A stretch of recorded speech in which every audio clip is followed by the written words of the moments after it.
নাহমাদুহু ওয়া নুসাল্লি আলা রাসূলিহিল কারীম আম্মা বাদ। দাজ্জালি মিডিয়ার অব্যাহত প্রচারণায় পাশ্চাত্য পশু সভ্যতার দূষণ ছড়িয়ে পড়ছে গোটা পৃথিবীতে।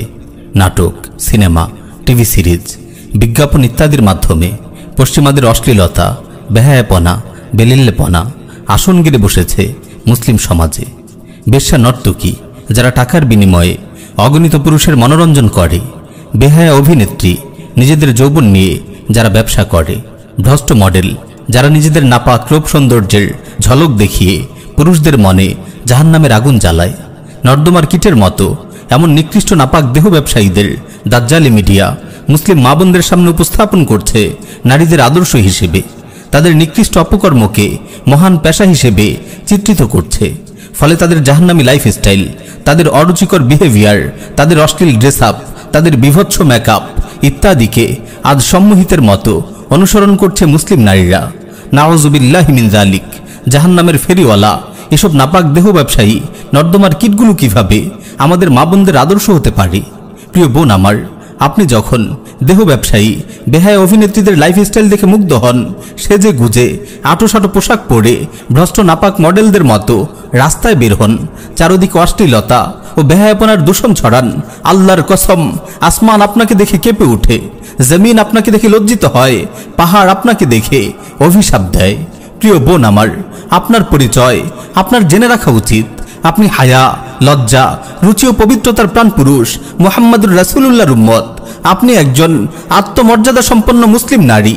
আপনি কোনোভাবেই পাশ্চাত্য পশু সভ্যতার সন্তান নন। আপনার দেহে বইছে মুসলিম মা বাবার বিশুদ্ধ রক্ত। আপনি রাস্তার কোনো পতিতা নন। আপনি সাইয়্যিদা খাদিজা তাহিরার পবিত্র মেয়ে। আপনি সাইয়্যিদা ফাতেমাতুজ জাহরার ভাগ্যবতী কন্যা। আপনি আম্মা জান সাইয়্যিদা আয়েশা সিদ্দিকার গর্বিত উত্তরসূরি। আপনি সাইয়্যিদা আসমা বিনতে আবি বকরের আদর্শের পতাকাবাহী। আমার বোন, আমি একজন মুসলিম ভাই হিসেবে আপনাদের সতর্ক করছি, কাফিরদের জীবন বিধ্বংসী চক্রান্ত সম্পর্কে সাবধান করছি। ওরা আপনার কাছ থেকে কি চায় তা সুস্পষ্ট ভাষায় আপনাদের সামনে বর্ণনা করছি। এই কুকুরগুলো আপনাদের অপবিত্র করতে চায়। আপনাদেরকে তারা তাদের লালসার পণ্য বানাতে চায়। ওরা আপনার নিরাপত্তা ছিনিয়ে নিতে চায়। ওরা আপনাকে সহজলভ্য করে তুলতে চায়। আপনার ইজ্জত ওরা কেড়ে নিতে চায়। ওরা চায় আপনাকে সবার জন্য উন্মুক্ত করে দিতে। ওরা চায় আপনাকে পাবলিক প্রপার্টিতে পরিণত করতে। ওরা চায় আপনার প্রাইভেসিকে পাবলিক করে দিতে, আপনার রূপ সৌন্দর্য ও জীবন যৌবনের পবিত্রতা নষ্ট করতে। ওরা চায় নারীরা হোক সহজলভ্য, চারিদিকে ছড়িয়ে পড়ুক বেভিচার, চারিদিকে ছড়িয়ে পড়ুক ধর্ষণের পাপাচার। আল্লাহর কসম, ওরা আপনার শত্রু। ওরা চায় না আপনি একজন আদর্শ মা হন, আপনি একজন আদর্শ স্ত্রী হন। ওরা চায় না আপনি নিরাপত্তার চাদরে আবৃত থাকুন। ওরা চায় না আপনি কোনো সুখময় দাম্পত্য সাম্রাজ্যের রানী হন। তাই তো তারা মাতৃত্বকে একটি নিকৃষ্ট কাজ হিসেবে তুলে ধরার চেষ্টা করছে। আপনি কখনো দেখবেন না তারা মাতৃত্বকে একজন সফল মা হওয়াকে প্রমোট করছে, অথচ মাতৃত্ব একজন নারীর সর্বশ্রেষ্ঠ কেরিয়ার। এই মাতৃত্বের মাধ্যমে সে গড়ে তুলে নতুন প্রজন্ম।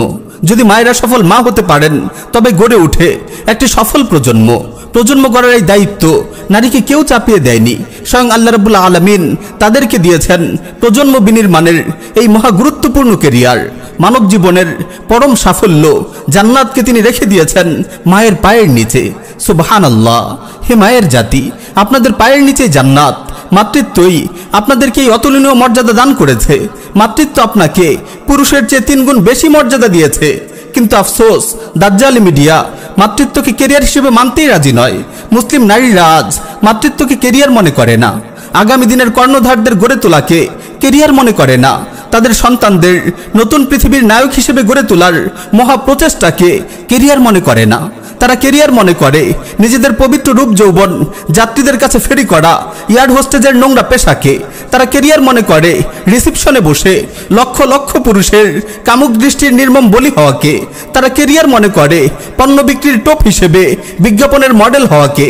তারা কেরিয়ার মনে করে অভিনেত্রী হয়ে, নর্তকী হয়ে পরপুরুষের মনোরঞ্জন করাকে। তারা কেরিয়ার মনে করে অফিসে বস কলিগদের ইফটিজিংয়ের শিকার হওয়াকে।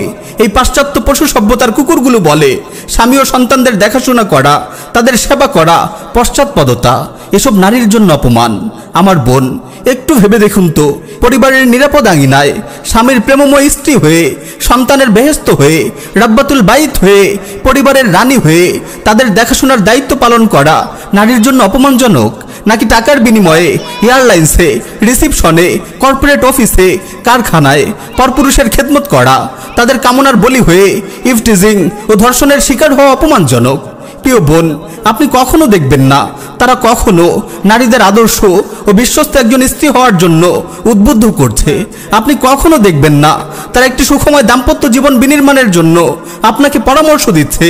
তারা কখনো একজন প্রেমময়ী বিশ্বস্ত স্ত্রীকে পুরস্কৃত করবে না, একজন শ্রেষ্ঠ স্ত্রী নির্বাচন করে তাকে সম্মানিত করবে না, কিন্তু সুন্দরী প্রতিযোগিতার নামে শ্রেষ্ঠ ব্যবসানারী নির্বাচন করবে, শ্রেষ্ঠ দেহ ব্যবসায়ী নর্তকী নির্বাচন করবে, শ্রেষ্ঠ বেহায়া অভিনেত্রী নির্বাচন করে তাকে পুরস্কৃত করবে। আমার বোন, সময় থাকতেই সতর্ক হন। নিজের দুনিয়া ও আখিরাতের সাফল্য ও কামিয়াবি নিয়ে ভাবুন। আল্লাহর ওয়াস্তে নাটক সিনেমার জাহান্নামী জগতে হারিয়ে যাবেন না। এসব নাটক ও সিনেমা দেখতে দেখতে আপনার পাশ্চাত্য পশু সভ্যতার কালচারগুলো সুন্দর ও স্বাভাবিক মনে হবে, তাদের অশ্লীলতা ও বেহায়াপনাকে প্রগতি মনে হবে। বেশি করে দিনী আলোচনা শুনুন, আপনাদের মহান পূর্বসূরি নারীদের জীবনে বেশি বেশি পড়ুন। ইনশাআল্লাহ আপনার জীবন ও যৌবন পবিত্র থাকবে, আপনি সুখময় দাম্পত্য জীবন লাভে ধন্য হবেন। আল্লাহ রাব্বুল আলামিন আমাদের সকল মা বোনকে হিদায়াতের উপর অটল রাখুন। আমিন ইয়া রাব্বাল আলামিন।